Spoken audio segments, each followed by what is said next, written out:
নমস্কার বন্ধুরা, Pinki home tour ব্লগে সবাইকে আমন্ত্রণ জানাচ্ছি। তো আজকের রেসিপি হচ্ছে একদম অন্য ধরনের নিরামিষ একটা পনির রেসিপি আপনাদের দেখাবো। তো এটা হচ্ছে পনির মাখানি নিরামিষ পদ্ধতিতে আমি বানাবো। তো তার জন্য নিয়ে নিয়েছি আমি একটা পনির। তো এখানে আমার 200 গ্রাম পনির আছে। তো ওই পনিরটা প্রথমে আমি কিউব করে কেটে নেব। পনিরটা কাটা হয়ে গেছে, আমি একটা পাত্রে তুলে রাখছি। আর এখানে আমি গ্রেভি বানাবার জন্য নিয়ে নিয়েছি টমেটো, মাখানা আর কাঁচা লঙ্কা একটা, আর গোটা গরম মশলা, আদার কিছু কুচি আর কটা কাজু বাদাম। তো এখানে আমি কড়াই নিয়ে নিয়েছি। কড়াই গরম হয়ে গেছে, কড়াইতে তেল দিয়ে নেবো সামান্য। এই তেলেই আমি এক এক করে এই ড্রাই ফ্রুটসগুলো ভেজে নেব। প্রথমে দিলাম গোটা গরম মশলা, তারপর দেবো কটা কাজু, দিয়ে একটু নাড়াচাড়া করে নেবো। প্রথমে হালকা ভেজে নেব, তারপর দিয়ে নেবো মাখানা এমন নয় যে সবাইকে দিতে হবে, যার বাড়িতে না থাকলে কোনো অসুবিধা নেই। তো মাখানাটা আপনারা স্কিপ করতে পারেন।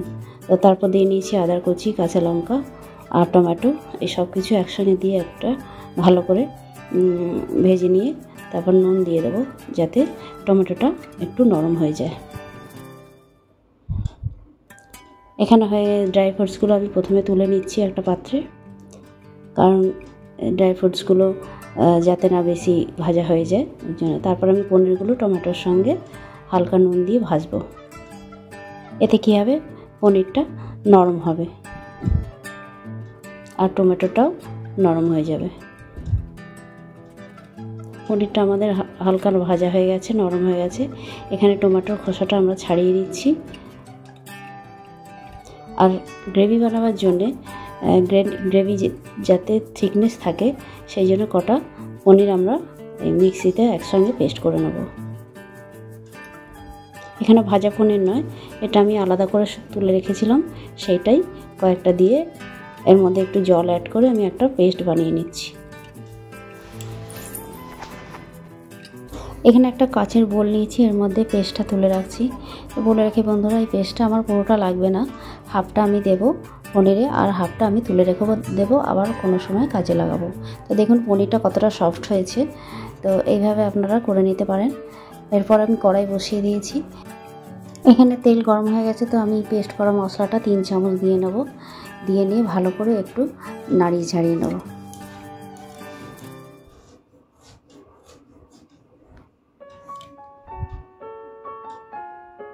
এরপর আমি এর সঙ্গে একটু অ্যাড করব কাশ্মীরি লঙ্কার গুঁড়ো,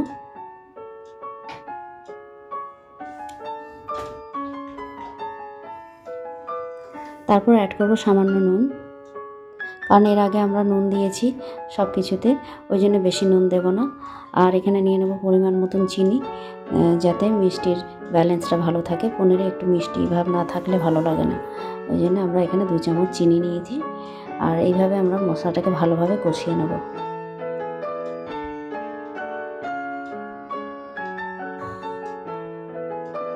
যতক্ষণ না মশলা কষাতে কষাতে তেল উঠে আসছে ততক্ষণ আমরা ভালোভাবে কষিয়ে নেব। তো আমাদের মশলা থেকে তেল মোটামুটি বেরিয়ে এসছে। এখানে আমি একটা বাটিতে টক দই নিয়ে নিয়েছি।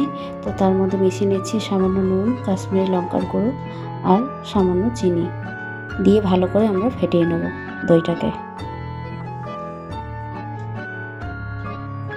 তো বন্ধুরা বলে রেখে এই দইটা দিলে টেস্টটা আরও বেড়ে যাবে, খেতে খুব সুস্বাদু হবে। আর আরও একটা কথা, আমি যে পনিরটা দিয়েছিলাম আগে ভাজার আগে, তো ওই পনিরটা দিয়ে যদি আপনারা করেন গ্রেভিটা খুব সুন্দর হয়, থিকনেস আসে গ্রেভির মধ্যে। তো এইভাবে অল্প অল্প করে দই দিয়ে আমি এই মশলাটাকে ভালো করে কষিয়ে নেব, যাতে তেলটা ভালোভাবে ছেড়ে যায়। বন্ধুরা, নিরামিষ এই পনির একবার বাড়িতে অবশ্যই ট্রাই করবেন, আশা করছি খুব ভালোই লাগবে। তো বন্ধুরা, এইভাবে কষতে কষতে আমি বাকি দইটুকু এর মধ্যে ঢেলে দিলাম। আর এই বাটিতে লেগে থাকা দইটা একটু জলে ধুয়ে সেই জলটাও আমি ঢেলে দিচ্ছি। দিয়ে ভালো করে এইভাবে নাড়িয়ে নাড়িয়ে মিশিয়ে নিতে হবে। আর আমার যে মশলার জলটা ছিল সেটাও আমি এর মধ্যে ঢেলে দিচ্ছি। এবার খানিকক্ষণ আমরা ফুটতে দেবো গ্রেভিটাকে, যাতে খুব সুন্দর একটা রং আসে। তো আমাদের গ্রেভিটা ফুটে উঠেছে। আমরা কি করলাম, এবার যে পনিরটা ভেজে রেখেছিলাম সেটা গ্রেভির মধ্যে ঢেলে দিলাম।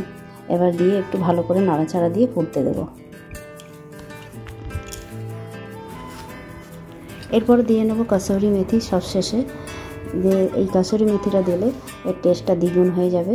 আর নিরামিষ এই পনিরে কাসুরি মেথি দিলে খুব সুন্দর একটা স্বাদ আসে আর একটা খুব সুন্দর গন্ধ আসে।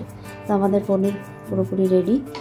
তো কেমন লাগলো বন্ধুরা ভিডিওটা অবশ্যই কমেন্ট করে বলবেন। আর আমার চ্যানেলে যদি প্রথম হয়ে থাকেন অবশ্যই আমার চ্যানেলটি সাবস্ক্রাইব করবেন, লাইক শেয়ার কমেন্ট করবেন।